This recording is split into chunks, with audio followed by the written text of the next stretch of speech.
Light নাই তো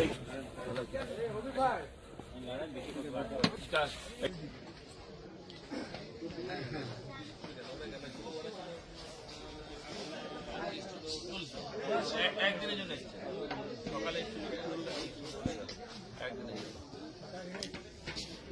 খাওয়া আলাদা থাকা থাকবে রান্না খানা পেশা থাকে সবই দিই থাকাতে এখান থেকে তাহলে আপনার মেন মঞ্চ তো অনেক দূর হয়ে যাবে। হ্যাঁ বহুত ঠিক আছে জুমার দিনে 2 তারিখে আসবেন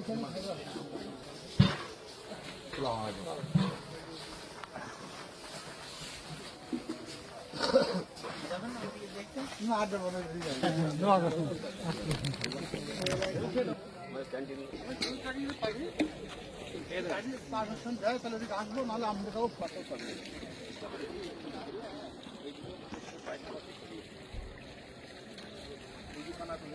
আপনার এইখান থেকে ওইটা কত কিলোমিটার?